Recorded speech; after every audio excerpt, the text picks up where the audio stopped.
बिस्मिल्लाहिर्रहमानिर्रहीम अस्सलाम वालेकुम। मैं हूं महरीन सब्तैन। देख रहे हैं आप मेरा यूट्यूब चैनल और फेसबुक पेज। नाज़रीन, आपके साथ बहुत सी कहानियां मैं शेयर करती हूँ अपने इस चैनल पर और कोशिश होती है कि सबक आमूज़ कहानियां भी हों। और आज की कहानी जो है ये जॉइंट फैमिली सिस्टम से मुताल्लिक है। ये ऐसी फैमिली से मुताल्लिक है जहाँ पर आपको चाहते या ना चाहते हुए जॉइंट फैमिली में रहना पड़ता है। लेकिन जॉइंट फैमिली में रहना कोई मायूब बात नहीं है अगर आप हुदूद व क़यूद का ख्याल रखें। जॉइंट फैमिली सिस्टम में होने वाली बहुत सी कहानियाँ मैं पहले भी शेयर कर चुकी हूँ, लेकिन ये कहानी जो है ये एक आई ओपनर है उन फैमिलीज़ के लिए कि जिनको मजबूरी में अगर जॉइंट फैमिली में रहना पड़ता है, तो उनके बच्चों की तरबियत पर जो असर पड़ता है और उसके जो नताइज निकलते हैं, वो बड़े ही खौफनाक होते हैं। इन चीज़ों को बहुत देखना चाहिए। हमारे बच्चे जब साथ परवान चढ़े होते हैं जॉइंट फैमिली में रहते हुए, तो हमें कई दफ़ा एहसास नहीं होता कि बच्चे अब बड़े हो गए हैं और बच्चे जब बड़े होते हैं, तो उनकी लिमिटेशंस को थोड़ा-सा डिफाइन करना होता है, बताना होता है कि उन्होंने कहाँ क्या करना है, क्या नहीं करना है, कैसे चलना है, कैसे नहीं चलना है। अब ये तमाम तर मामलात जब इग्नोर किए जाते हैं, तो फिर मामलात हो जाते हैं बहुत ही ख़राब।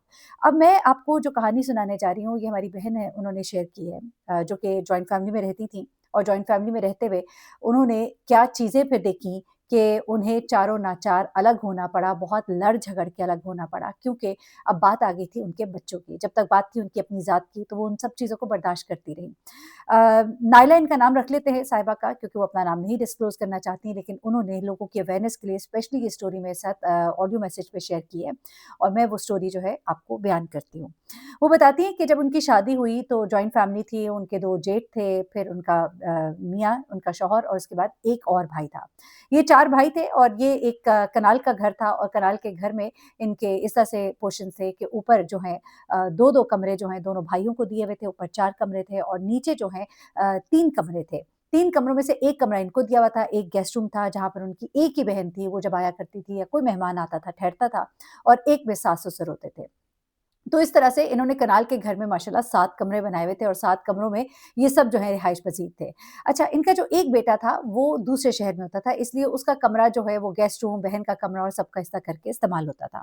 अब ज़ाहिर-सी बात है फैमिली बड़ी हो गई थी और इनके भी आगे बच्चा होने वाला था, तो इनके जो फादर इन लॉ हैं उन्होंने सोचा कि हमें अब बड़े घर की ज़रूरत है और उन्होंने फिर एक और जगह पर ज़रा सस्ती जगह थी लेकिन वहाँ पे उन्होंने 2 कनाल का प्लॉट लिया और उस 2 कनाल के प्लॉट में उन्होंने एक बड़ा घर बनाया। उन्होंने कहा कि नहीं जी, पहले ये आइडिया दिया गया कि नहीं जी आप अलग-अलग घर बना लेंगे 2 घर बना लेंगे और साथ-साथ होंगे, जॉइंट होंगे। लेकिन उनके दिल में हमेशा से ये था कि नहीं हम मिलकर रहेंगे और हमारा जो एक ही खाने का मेज़ होना चाहिए और खाना जो है वो इकट्ठे खाएँगे, ये हमारी रिवायत है। और ये करके उन्होंने उस 2 कनाल के ऊपर पूरा घर बनाया और जिसको उन्होंने बड़े अच्छे से कंस्ट्रक्ट किया, जिसमें उन्होंने हर एक के अलग-अलग जो है पोर्शन्स करके भी उनको दीवारें नहीं लगाई। क्योंकि वो समझते थे कि दीवारों से दिलों में भी दीवारें दिलों के दरमियान दीवारें खड़ी हो जाती हैं। तो ऊपर के पोर्शन में अब जो जेठ है उनको भी 2 कमरे मिले हुए थे, दूसरे जेठ को भी 2 कमरे थे और इनको भी 2 कमरे जो है ऊपर ही डाल दिए गए थे, यानी कि 6 कमरे जो है वो ऊपर थे। उसके बाद नीचे वाले हिस्से में उन्होंने 4 कमरे तैयार कराए थे, जिनमें से 2 उन्होंने अपने उस बेटे के लिए रखे थे जिसकी कल को शादी कर सकते हैं, उसके बाद 1 बेटी या मेहमानों के लिए और 1 अपना। इस तरह से ये घर उन्होंने पूरा तामीर किया, बाहर लॉन भी अच्छा छोड़ा हुआ था और एक अच्छा उन्होंने घर सेट करके सबको उन्होंने इकट्ठे और एक ये रवायत डाल दी थी कि कम से कम रात का खाना सब इकट्ठे खाएँगे। चलिए दोपहर को कोई ऑफ़िस होता है, कुछ और होता है, लेकिन रात को सब इकट्ठे ही खाना खाते थे। किचन एक ही था, उसी किचन में खाना तैयार होता था और किचन की जो सारी ज़िम्मेदारी थी वो उनकी सास के पास थी, यानी कि सारे बच्चे जो है वो सास को अपने पैसे डालते थे और घर का राशन आता था और घर का खाना-शाना जो कुछ भी था वो सारी तैयारी होती थी। ये सारी चीज़ें मैं आपको इसलिए बता रही हूँ कि थोड़ा-सा आपको उनका फैमिली सिस्टम समझ आए। उसके बाद इनके यहाँ भी बच्चों की विलादत हुई, एक पहले बेटा हुआ, फिर एक बेटी हुई और ये भी वहाँ नीचे रहना शुरू हो गए। 2 कमरों में थोड़ा मुश्किल भी होती थी लेकिन ज़ाहिर-सी बात है ज क्योंकि बच्चे बड़े हो रहे थे, थोड़ा-सा मुश्किल था लेकिन एक आदत सी हो गई थी, तो सब रह रहे थे और ये चीज़ें जो है ये सारी चल रही थी। बच्चे जो हैं सारे इकट्ठे खेला करते थे, कभी छत पर, कभी बाहर लॉन में, सब साथ ही बड़े हुए। एक जेठ के भी 2 बच्चे थे, दूसरे जेठ के 3 बच्चे थे, इनके अपने 2 बच्चे थे और फिर उनके देवर की भी शादी होती है और उनका भी 1 बच्चा होता है। और इस तरह से ज़िंदगी जो है आगे बढ़नी शुरू हो गई। अच्छा, अब ये सब चीज़ें तो चल ही रही थी लेकिन फिर क्या होता है वो ज़रा सुनिएगा। अब होता कुछ इस तरह से है कि बच्चियाँ और बच्चे जो है ये सब साथ बड़े हो रहे थे, आपस में खेलना, कूदना, बैठना, गप्पे लगाना। अब बच्चियाँ ना बड़ी हो रही थी, थोड़ा-थोड़ा माएँ जो हैं बच्चियों को समझाती भी हैं कि बेटा इतना इस तरह से नहीं बैठे, कमरों में ना बैठें। लेकिन चूँकि कज़िन थे तो वो आगे से फिर कह भी देते थे कि अम्मी हम तो आपस में हमेशा से ये आप क्या कर रही हैं? ये एक उनके जुमले होते थे। और फिर माएँ भी थोड़ा इग्नोर कर जाती हैं कि अच्छा चलो ठीक है, कोई नहीं।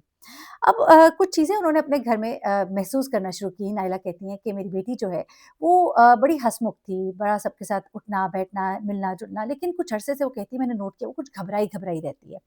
अच्छा वो कहती हैं कि मैंने इस चीज़ को इग्नोर किया पहले, फिर मैंने उसे पूछा तो उसने कहा कि नहीं इस कॉलेज में थोड़ा ना फ्रेंड्स के साथ और इस तरह से यूँ करके उसने गोलमोल कर दिया। अब वो कहती हैं कि मैंने नोट किया कि उसने ज़्यादा सबके साथ बैठना छोड़ दिया था। एक उनकी जो जेठ की बेटी थी उसके साथ इसकी दोस्ती थी, दोनों बैठती थीं, बातें करती थीं। लेकिन बाकी जो कज़िन्स हैं उनके साथ उसने थोड़ा-सा किनारा करना शुरू कर दिया था। लेकिन उसी जेठ का बेटा यानी कि जिसकी बहन इसकी दोस्त थी, इसने उसके साथ भी अब मिलना कम करना शुरू कर दिया। और वो जेठ का जो बेटा है वो कई दफ़ा वो कहती है कि मतलब लाउंज इकट्ठा था, हर वक़्त वो उसकी कोशिश होती थी कि वो वहाँ पे बैठा हो। कभी मेरी बेटी को बार-बार मुख़ातिब कर रहा है, वो सवाल का जवाब दे रही है, नहीं दे रही है। कहती मैंने उस वक़्त वो चीज़ें नोट नहीं की। जब मामला हुआ तो फिर पता लगा कि हुआ क्या है। अब हुआ कुछ इस तरह से कि जो उनकी बेटी है उसका नाम सिद्रा रख लेते हैं और सिद्रा जो है वो काफ़ी परेशान दिखाई देना शुरू हो गई थी और सिद्रा की कुछ एक्टिविटीज़ ऐसी हो गई थी कि उसने अपने आप को कमरे में करना शुरू कर दिया था। अच्छा अब वो कहती है कि मैं थोड़ा-सा इस चीज़ से हुई, मैंने उससे पूछा लेकिन कोई जवाब नहीं, कोई जवाब नहीं। आखिरकार वो कहती हैं कि एक दिन फिर मामला जो है वो निकल कर सामने आया। मामला निकल कर ये सामने आया कि एक दिन सिदरा जो है मैं कहीं बाहर से आई और सिदरा बड़ी तेज़ी से अपने कमरे में भागती हुई गई, उसने दरवाज़ा बंद कर लिया। मुझे कुछ अजीब-सा लगा, वो कहती हैं कि मैंने उसे खटखटाया, मैं अंदर गई, मैंने पूछा, घबराई हुई थी, मैं समझ गई कोई तो बात है।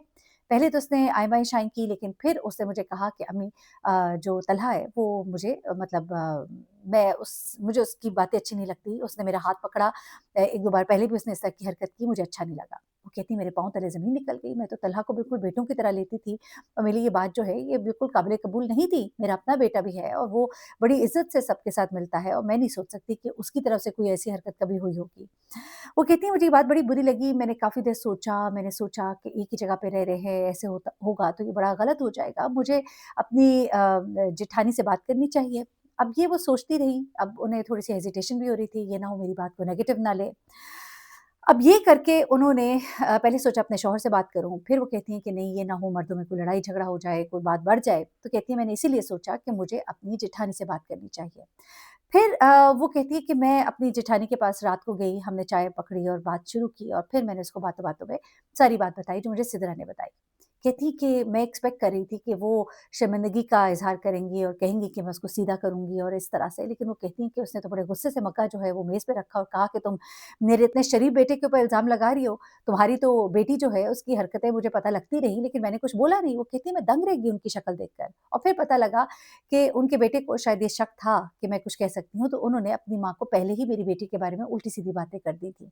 उनका ये कहना था कि तुम्हारी बेटी जो है ये बाहर किसी से बात-चात कर रही थी, मेरे बेटे ने इसको देख लिया और उसने इस पर इल्ज़ाम लगा दिया। कहती मैं तो उनकी शक्ल देखती रह गई। मैं वापस अपने कमरे में आ गई और मैंने उसके बाद कोई बात उनसे नहीं की। मेरा दिल बड़ा ख़राब हुआ।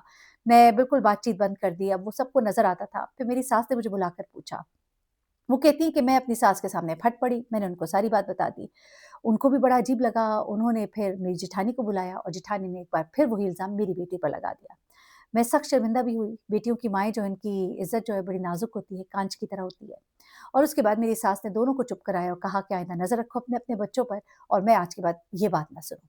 कहती है इस बात ने मुझे इतना शर्मिंदा कर दिया, मेरे ऊपर तो जैसे घड़ों पानी पड़ गया और मुझे बहुत बुरा महसूस होता था कि मेरी बेटी जो इतनी अच्छी लड़की है, 5 वक़्त की नमाज़ पढ़ती है, मैं अपनी बेटी को जानती हूँ, उसके ऊपर इतना बड़ा इल्ज़ाम।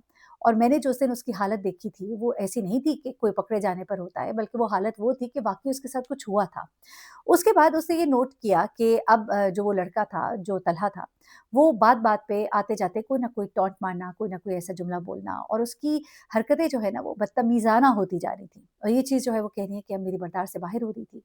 फिर एक दिन कुछ ऐसा हुआ कि वो कहती है कि मैंने फिर डिसाइड कर लिया कि अब मैं अपने शौहर से बात ज़रूर करूँगी। जिस दिन उनकी बेटी कॉलेज से आ रही थी और अभी गेट पर ही थी और वहीं पर तलहा जो है वो अपनी गाड़ी अंदर करने लगा था और उसने वहाँ पर मेरी बेटी का हाथ पकड़ा और मैं जो हूँ कहती ऊपर टेरेस से देख रही थी, मुझे ये बात बहुत बुरी लगी। उसने ज़ोर से उसका हाथ झटका और गुस्से से अंदर आ गई और आके उसने अपना कमरा बंद कर लिया। और फिर जब मैं अपनी बेटी के पास गई तो उसने मुझे कहा कि अम्मी मुझे इस घर में नहीं रहना है। वो बाज़ नहीं आता बल्कि अब तो वो बेशर्म हो गया, अब तो उसे किसी की परवाह ही नहीं रही। इसकी वालिदा ने फिर अपने शौहर से बात की और वो कहती हैं कि मैंने उनको सारी बात बताई। पहले तो वो बहुत गुस्से हुए, लड़ने के लिए बाहर निकलने लगे। मैंने उनको रोका, मैंने कहा कि तमाशा लगेगा, हमारी बेटी है, उसकी इज़्ज़त ख़राब होगी। उसके बाद उन्होंने कहा कि देखिए ये बात बढ़ी है और अभी इस सिदरा ने मुझे कुछ और बातें भी बताई, ये तो मैंने अपनी आँखों से देखा। मुझे जो कुछ उसने बताया है, उसके बाद मेरा दिल नहीं मानता। आपको पता है कि मैं ये घर नहीं छोड़ना चाहती, हम बड़े प्यार-मोहब्बत से रहते हैं, लेकिन अब चूँकि मेरी बेटी का मामला है, जवान हो रही है, मुझे ये बात कबूल नहीं और हम रहते भी एक ही फ्लोर पर हैं।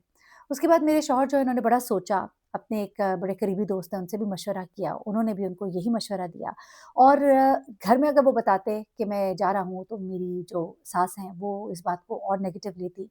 तो उन्होंने बड़ी अक्लमंदी के साथ वो कहती हैं कि एक काम किया, उन्होंने अपने ही ऑफ़िस में एक ट्रांसफ़र आई हुई थी और बड़े अरसे से वो उनको भी कह रहे थे लेकिन वो कहीं न कहीं बात करके रुकवा लेते थे। उन्होंने उनसे बात की कि मैं ये ट्रांसफ़र चाहता हूँ, उन्होंने कहा कि पहले हम घर से इस तरह से निकलेंगे और उसके बाद आहिस्ता-आहिस्ता हम अपना कुछ अलग करेंगे, अगर हम वापस भी आए तो हम अलग ही रहेंगे। ये करके उन्होंने अपना ट्रांसफ़र जो है कराया, फैमिली को लेकर वहाँ पर गए। पहले सास ने कहा कि बच्चों को इधर ही रहने दो, लेकिन उन्होंने कहा कि नहीं, मैं फैमिली के बगैर उदास हो जाता हूँ। बच्चों को ले गए और वहाँ पे वो कहती हैं कि हमने बड़ा अच्छा अपना सेटअप कर लिया। अब मैं भी घर से फ्रोज़न खाने जो हैं वो बनाती हूँ, वो भी सेल आउट करती हूँ, हमारा बहुत अच्छा गुज़ारा हो रहा है। वो हमारा एक हवाई घर है, हम जब भी चाहें वहाँ रह सकते हैं। लेकिन मुश्किल हुई हमें शुरू में, अखराजात के हवाले से भी प्रॉब्लम्स हुए, लेकिन आहिस्ता-आहिस्ता चीज़ें जो हैं वो ठीक हो गई।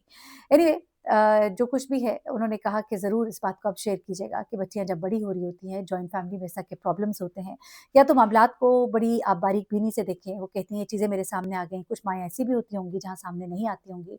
फ्रैगनेस लेवल जहाँ बढ़ जाते हैं, वहाँ भी मामलात ख़राब हो जाते हैं। तो बच्चियाँ जब जवान होती हैं, तो फिर इस तरह के जॉइंट फैमिली जहाँ पे कॉमन रूम्स होते हैं और इकट्ठे ही सबका उठना-बैठना होता है, वो फिर फ़ीज़िबल नहीं रहते, ये उनका कहना है। आप ज़रूर अपनी राय दीजिएगा कि आप इस बारे में क्या सोचते हैं। अपना बहुत ख्याल रखिएगा, दुआ में याद रखिएगा। अल्लाह हाफ़िज़।